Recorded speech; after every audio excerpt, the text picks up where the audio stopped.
Os principais nomes do cenário político passam por aqui. Café com Política. Oferecimento Buser. Descubra sua experiência. Vai de Buser. O nosso convidado do Café com Política hoje é o diretor-presidente do IBRAM, do Instituto Brasileiro de Mineração, e também conhecido por passagens expressivas no serviço público brasileiro, o ex-ministro Raul Jungmann. Muito obrigado por estar conosco aqui nessa conversa, ministro. Eu sou que agradeço. Aqui o café é bom, o pão de queijo também, e a conversa, tenho certeza, vai ser boa. Seja e Thalita, bem-vindo. Desculpe, bom dia também. Bom dia, ótimo dia para o senhor. Está aqui comigo, claro, como sempre no café, a nossa âncora Thalita Marinho. Ministro, para começar a nossa conversa para tratar de mineração, eu quero apontar primeiro para aquilo que o IBRAM precisa e para aquilo que a sua presença, imagino, seja crucial para abrir o leque do que é o Instituto Brasileiro de Mineração. Precisa-se de quê a mineração brasileira? Ela está chegando a algum momento novo? Ela está se reposicionando? Qual é o grande desafio ou a grande meta que o senhor traz nessa vinda a Belo Horizonte? Olha, eu cito três, Guilherme. Em primeiro lugar, nós precisamos de investimento. Ou seja, esse setor ele é carente de investimento. Nós temos as grandes corporates, ou seja, as grandes empresas que têm acesso ao circuito internacional de capital, por exemplo, né? O caso de uma Vale, de uma Anglo América, etc. E nós temos todo o restante do setor que até hoje não teve instrumentos que permitissem a ele ampliar a sua produção. Para você ter uma ideia, aqui em Minas Gerais nós temos 3.400 minas e unidades produtoras. Então, esse é o estado líder. Aqui está a história, aqui está o passado, mas também o presente e o futuro em termos de mineração brasileira. Pois bem, vou dar dois números para vocês entenderem isso que eu estou falando desse primeiro item. Conversando com o presidente da FEBRABAN, o Isaac Sidney, eu perguntei, vem cá, por que o setor financeiro, bancário brasileiro é tão distante do setor mineral? Ele me disse, de fato, presidente, esse distanciamento existe. Pelos números que nós temos, o setor bancário brasileiro tem investido 2 trilhões e 100 bilhões de reais em todas as atividades econômicas. Sabe quanto tem investido na mineração? 18 bi. Ou seja, não chega a 1%, é 0,9%. Vamos ao segundo número que eu te falei. Nós temos na Bolsa aqui 4 empresas que estão na B3, na Bolsa de Valores do Brasil, empresas brasileiras. Sabe quantas empresas brasileiras estão na Bolsa de Toronto Exchange, no Canadá? 40. Isso quer dizer que é uma enorme escassez em termos disso. Em segundo lugar, nós temos realmente que procurar demonstrar à sociedade que, primeiro, este é um setor comprometido com a questão da sustentabilidade. Nós temos hoje um programa ESG, ou seja, que volta-se para o meio ambiente, para o social e para a governança, que tem 12 grupos que de 3 em 3 meses apresentam os seus resultados, tem marcos que ele quer realmente alcançar e talvez seja um setor hoje que está fazendo isso de uma maneira mais, eu diria, aberta. Além disso, nós temos uma grande preocupação com a Amazônia, com a questão, portanto, da floresta em pé, dos povos indígenas, da natureza, e por isso mesmo nós temos uma posição frontalmente contrária ao garimpo ilegal e o ouro ilegal, que destrói a natureza, que prostitui as crianças indígenas, que envenena os rios e assim por diante. Nós hoje somos um dos líderes disso. E ainda ontem eu estava reunido num café da manhã com um embaixador da Suíça que nos convidou, a União Europeia, o presidente do IBAMA, o secretário de Meio Ambiente do Itamaraty, embaixadores, a ANM, etc., discutindo exatamente a rastreabilidade do ouro, para que você sufoque economicamente esse setor, que não basta só a repressão, que não basta só você estabelecer, portanto, medidas que coloquem para fora. E isso tem que acontecer, isso precisa efetivamente acontecer. A terceira coisa que hoje nos preocupa muito é a questão que diz respeito ao que nós estamos sofrendo, um assalto tributário. O que é o assalto tributário? Para concluir, é que hoje o Supremo Tribunal Federal validou a TFRM, Taxa de Fiscalização de Recursos Minerais, como constitucionais, e o que está acontecendo é que os estados estão jogando em cima disso alíquotas absurdas. Por exemplo, Mato Grosso tem uma capacidade de arrecadação com a alíquota que ele estabeleceu que supera o orçamento da Agência Nacional de Mineração. Além disso, Goiás estabeleceu um compulsório sobre exportação, driblando a Lei Candir, para você ter uma ideia, que é um absurdo, porque taxa a exportação. E se o Supremo, nós estamos no Supremo também nesse caso, julgar constitucional, isso vai viralizar para todos os estados. E aí vai acontecer um baque na exportação brasileira. Isso é muito sério. E nós temos também o fato de que os municípios, pelo Supremo, também podem cobrar a TFRM. Bom, se podem, o Supremo decidiu, não há o que discutir, mas tem que ter uma razoabilidade em termos da alíquota. Gente, não pode ser a alíquota que eu quero ou que eu desejo. Porque uma taxa é uma contraprestação de um serviço, tá certo? Eu cobro uma taxa de você porque estou lhe prestando um serviço. Agora, se não há nenhuma relação entre que você arrecade e um serviço que você presta, é evidentemente que está havendo o esbulho. Então, isso ameaça a produtividade do setor, ameaça o mercado, isso traz insegurança jurídica, e aí chegamos ao final disso. A mineração, Guilherme, está ligada ao futuro da humanidade. Por quê? Porque nós precisamos superar a crise climática que coloca em risco a humanidade. E eu quero dizer o seguinte, sem minerais chamados minerais críticos, que minerais são esses? É o nióbio, é o tântalo, é o lítio, é as terras raras e assim por diante. Não vai haver transição, não vai superar a crise que ameaça a humanidade. E nós precisamos, portanto, de investimento, de segurança jurídica, nós precisamos de ter realmente um ambiente que propicie empregos, que propicie impostos, que propicie, enfim, o desenvolvimento de estados e municípios e do próprio Brasil. Essas são as questões centrais para o IBRAM. Agora, presidente, quando o senhor cita essa questão da alíquota e dessa decisão do Supremo, eu queria que o senhor falasse nos impactos disso para Minas Gerais, por exemplo, um estado em que a gente tem como referência a mineração, carrega no nome do estado a mineração, né, e a gente não tem como fugir disso, onde a gente tem municípios que são totalmente dependentes da mineração. Olha, eu acho que o efeito é proporcional à significação de Minas Gerais. Aliás, não há possibilidade de contar a história do Brasil, tá certo? E a história com H maiúsculo, sem passar pela mineração brasileira e, óbvio, sem passar por Minas Gerais. É só nós pensarmos de que aqui o ciclo do ouro se deu. É só nós pensarmos de que o barroco mineiro, que tem a ver exatamente com esse grande ciclo, surge, quer dizer, a própria origem, a primeira semente da cultura brasileira está aqui dentro. Sem falar de Aleijadinho, sem falar da arquitetura, sem falar de tudo que foi feito e sem falar na grande epopeia histórica, tá certo? Que Minas é o berço que são os Inconfidentes. Isso está tudo ligado ao ciclo do ouro. Então, Minas é, de fato, como o nome mesmo disse, ela adotou o centro político institucional em termos produtivos aqui. Então, vamos a alguns números. Nós temos aqui aproximadamente 71 mil empregados no setor. O setor faturou 100 bilhões de reais no ano 2022, que representa aproximadamente um terço do faturamento todo. O setor é líder na produção de ferro. O setor tem 512 municípios que mineram.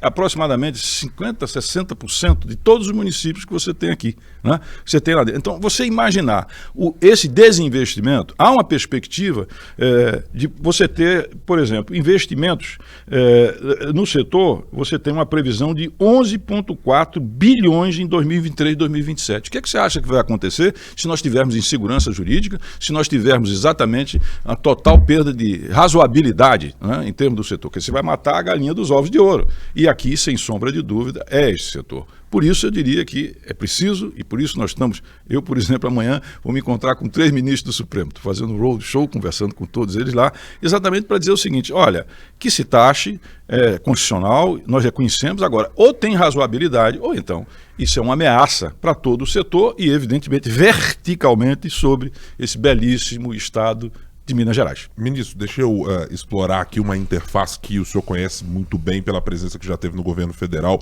em diversos espaços de discussão. Temos um Ministério do Meio Ambiente hoje, no atual governo Lula, que parece ter constituído mais braços para negociar pautas e temas que são muito mais caros ao meio ambiente do que tínhamos no governo anterior. Qual é o tamanho da interface que se tem, por exemplo, entre o IBRAM e o Ministério do Meio Ambiente? Quais são as capacidades que se tem hoje dentro de um ministério para dialogar dentro dessas pautas? Para dialogar do ponto de vista jurídico, para atender ou receber demandas que sejam mais caras, como o senhor está mencionando. Uma coisa é a discussão jurídica no Supremo, que já está instalada. Mas para os avanços que o setor pretende ter, para a regulamentação ou para se cercar juridicamente disso, tem espaço para essa discussão? Encontrou-se abertura até agora? Eu tive já uma primeira conversa com a Marina Silva que me permita dizer, no Brasil as relações interpessoais contam, evidentemente que sem invadir nunca, jamais, o espaço público, porque esse é o espaço da impessoalidade, é o espaço da república. Mas a Marina é uma companheira que inclusive nós estivemos juntos em outros momentos, eu fui presidente nacional do IBAMA, ela foi deputada federal e nós fomos juntos. E, além disso, há uma relação com a maior parte da equipe dela, né? O André Lima, que está lá, a Ana Toni, que é uma grande amiga conhecida. O próprio, você tem uma ideia, o atual presidente do IBAMA, ele era estagiário quando eu fui presidente do IBAMA, o que me dá muito orgulho, porque o Rodrigo é uma figura maravilhosa, fantástica. Então, nós temos um espaço para diálogo. Quando eu fui lá despachar com ela pela primeira vez, eu falei, ministra, nós somos seus sem sombra de dúvida, parceiros, na questão ambiental, na questão da preservação, na questão de manutenção da floresta, dos povos originários. Nós somos, digamos assim, próximos de vocês em diversas áreas. Nós temos, evidentemente, algumas diferenças. Vou citar uma delas, a questão do licenciamento ambiental. Para o setor, veja bem, essa questão muitas vezes é mal compreendida, então eu gostaria de explicar ela para vocês. O que é a queixa do setor com licenciamento ambiental? Não é a regra, é o tempo. Porque o setor é um setor de alto risco. Por exemplo, para você começar, hoje você faz uma pesquisa, para você começar a produzir, estou falando numa escala grande, por exemplo, você pode levar 7, 8, até 10 anos para você fazer. E isso é um risco que é assumido pelo investidor. É ele, como eu já demonstrei, você não tem alavancas de investimento aqui em termos internos, então ele é que assume o risco. Agora, se eu tenho um processo de licenciamento ambiental que demora anos, 3, 4, 5 anos, você imagina o que acontece? Desestimula o investimento. Então, a nossa preocupação aqui é o seguinte, não é afrouxar, mas dê velocidade. E a gente sabe que falta pessoal, falta condições para poder fazer isso. Desburocratizar? Desburocratizar também, eu acho que é uma boa iniciativa. Agora, o setor eu diria, associado ao meio ambiente no sentido da preservação. Por isso eu citei a questão de ESG, por isso eu citei a luta que nós temos com relação a isso, e vou citar uma coisa a mais agora, inclusive fazer um convite a todas e a todos. Nós vamos estar realizando, em agosto, em Belém do Pará, a Conferência Internacional Amazônia e Novas Economias. Inclusive, nós já temos vários atores internacionais que eu não quero aqui anunciar, porque possivelmente deve ser anunciado pelo governador Helder, juntamente com o presidente da República, que nós temos expectativa lá. E aí eu queria dizer o seguinte, por que é que o setor está investindo nessa Conferência Internacional da Amazônia? Para fazer negócio? Não. Para se preocupar com mineração? Não. Nós estamos lá para abraçar a Amazônia. Ou seja, a perspectiva é que lá estejam povos indígenas, que estejam as ONGs, que estejam as universidades que estejam lá, que estejam a nossa academia e, obviamente, também estejam empresas. Porque não há, veja bem, não há futuro se você não tem responsabilidade sobre os impactos que você causa. Se você, qualquer empresa, e toda empresa, qualquer atividade humana gera lixo, gente. Qualquer atividade gera lixo. Até em casa, quando a gente está fazendo comida, etc., gera, não tem jeito, sempre gera. Mas você tem que ser responsável pelo impacto. Quando você leva o lixo, separa, por exemplo, reciclável por reciclável, quando você cuida da coleta seletiva, você está tendo responsabilidade sobre o impacto que você faz. O setor tem que ter essa responsabilidade, por uma questão muito simples. Se você ficar pensando só no acionista, só em gerar lucros, tá certo? Então, sem se preocupar com os impactos que você gera, o que acontece? Alguém vai se responsabilizar, não é isso? O Estado ou a sociedade. Então, não é só ser sustentável, é ser responsável. Então, nesse sentido, nós propusemos parcerias, tá certo, com ela, para desenvolver, por exemplo, há uma boa possibilidade de que, e dá bons resultados, a Vale é um exemplo disso, sobretudo lá em Carajás, de que você, por exemplo, onde você tem áreas protegidas de mineração responsável e sustentável, não estou falando aqui de garimpo ilegal, de violência e destruição, mas se você tem, dá resultado. Porque o setor, são dados oficiais, para cada 1 hectare que ele tem que retirar, aquela cobertura, ele se responsabiliza por 11.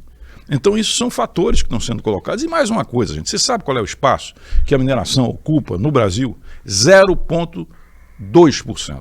Então, imagina, não chega a 1%, nem a 0,5% do território. E outra coisa, mineração não se desloca, né?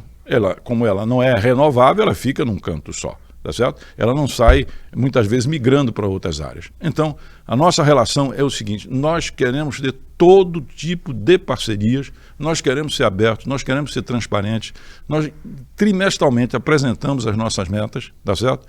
E a nossa perspectiva não há futuro para a humanidade sem você passar pela mineração. O problema que existe é que ninguém consome, como eu falei para vocês ainda há pouco, né? Ninguém consome mineral. não é isso? Você consome tudo que o minério traz. Por exemplo, nessa sala aqui em torno de nós, tudo é mineral ou decorreu do mineral. Seja o seu celular, seja quando você vai fazer uma cirurgia, seja quando você se alimenta sem um potássio na agricultura, por assim dizer. Então tudo é mineral, mas só que ninguém consome mineral. Então quando aparece o setor, infelizmente, tá certo? Muitas vezes é no acidente, é na tragédia, o que é terrível, o que é inaceitável. Tá certo? Que é desumano, que nós não queremos que isso se reproduza nunca mais, e essa é a nossa luta, ok? Ministro, eu queria entender uma outra perspectiva também. Sabemos que os governos, de maneira geral, nas instâncias estaduais ou no federal, não têm, de fato, uma capacidade de tornar esse processo mencionado de licenciamento dificultado na perspectiva do IBRAM, como algo muito mais ágil. A alegação sempre é: falta pessoal, falta condições para que os estados, combalidos nas suas contas como estão, que consigam fazer essa estrutura ágil e da maneira como o setor pensa. Do ponto de vista de uma autorregulamentação, eu pergunto sobre as mineradoras que são aquelas de um perfil menor. A gente tem casos como em Belo Horizonte, de mineradoras que são lembradas porque exploram ou exploraram em algum momento em áreas que tratam de mineração, em áreas de preservação. Mas até que as decisões judiciais as alcancem, até que os poderes cheguem a fazer algum tipo de processo, algum tipo de questionamento, muitas vezes o prazo que se leva também é bastante grande.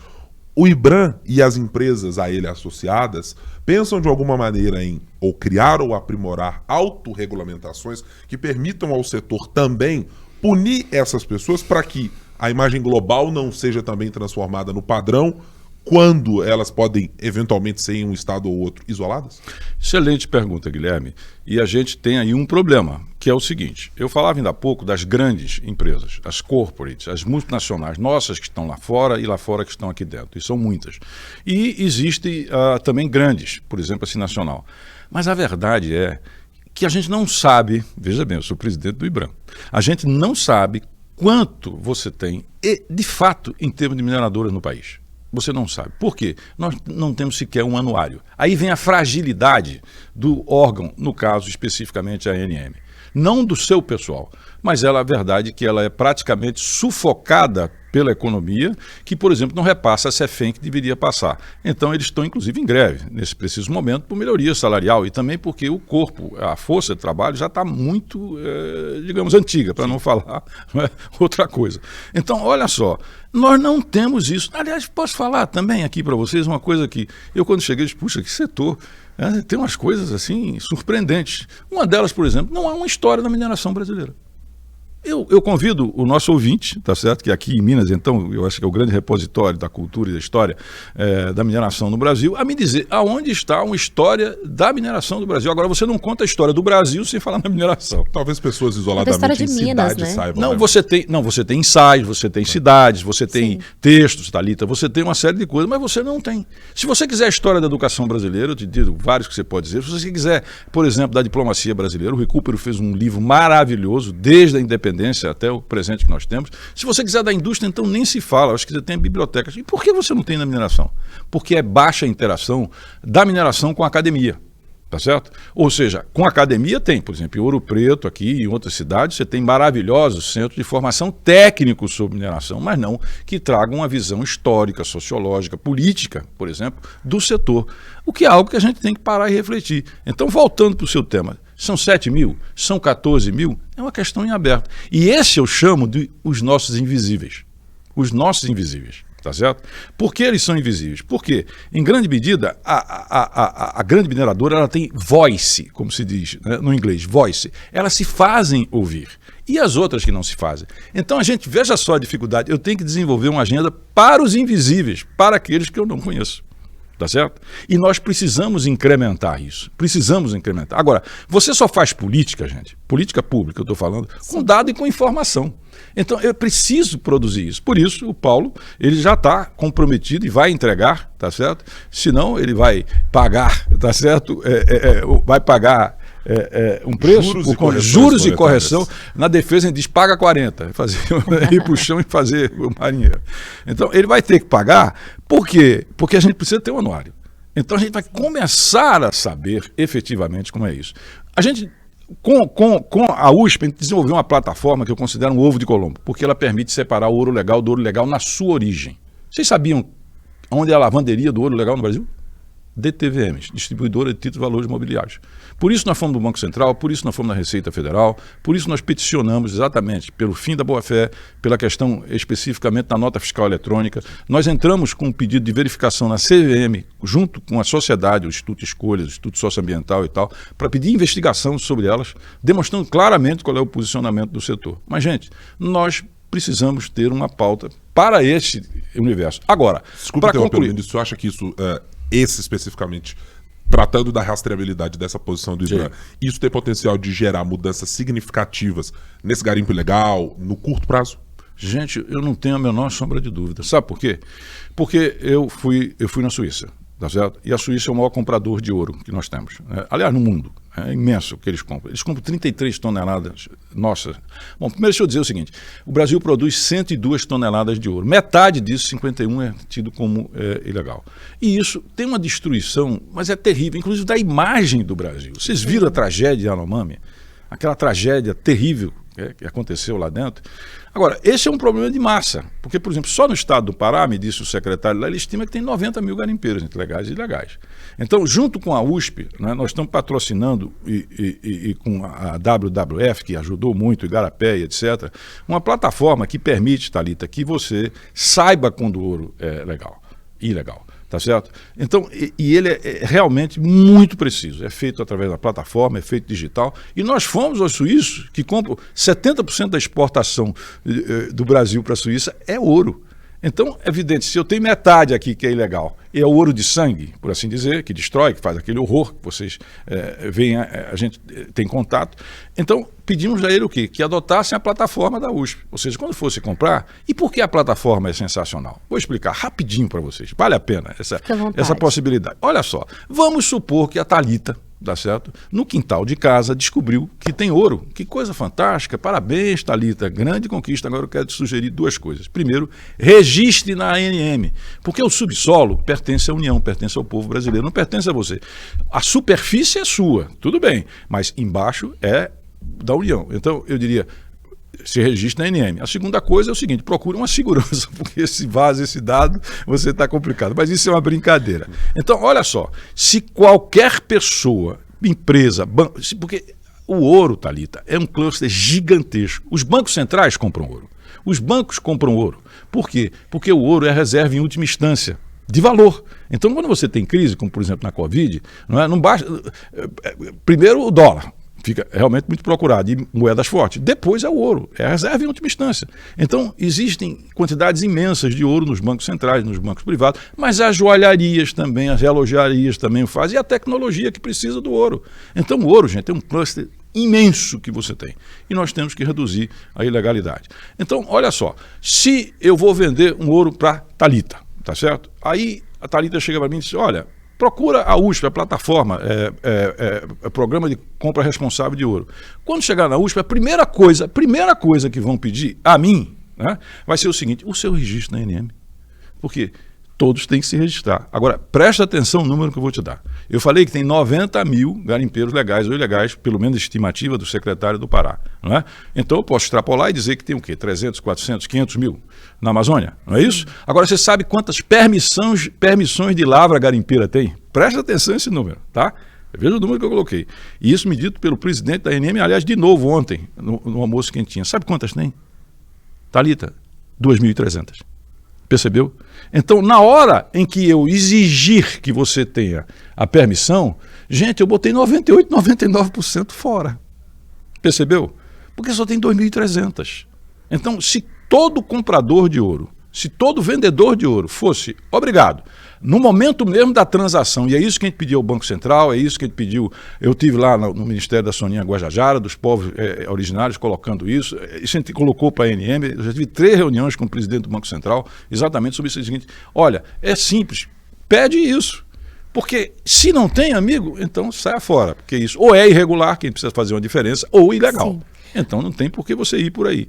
Agora, presidente, por que na avaliação do senhor hoje, está na frente aí do IBRAM, por que há tanta ilegalidade ou irregularidade? As pessoas tem ciência, talvez, dessa falta de braço para poder cercar esse garimpo ilegal, Sim. essa mineração de forma Sim. irregular no Brasil, e estão destemidas quanto à lei, né? Porque seguir regras é difícil, né? São poucas as pessoas que seguem as regras.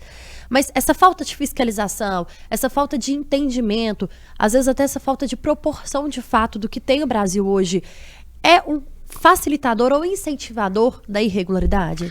Olha, Thalita, eu não tenho a menor sombra de dúvida. E aí você tem uma questão central, que é a ausência ou a precariedade do Estado. É central, tá certo? É central. Eu fui ministro da Defesa Nacional e fui também da Segurança, né? E posso lhe dizer, por exemplo, que no garimpo ilegal, pela ponta da segurança, está o crime organizado. O PCC está lá dentro, tá certo? A família do Norte está lá dentro. Os amigos dos amigos estão lá dentro.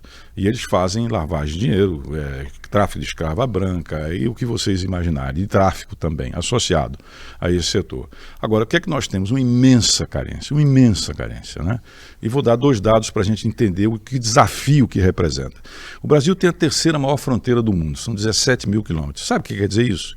Quer dizer mais ou menos o seguinte: você sai do Rio ou de São Paulo em linha reta, voando, sobrevoa o Atlântico Sul, sobrevoa a África, sobrevoa o Oceano Índico, sobrevoa a Malásia e chega até o Japão. São 17 mil quilômetros, tá certo?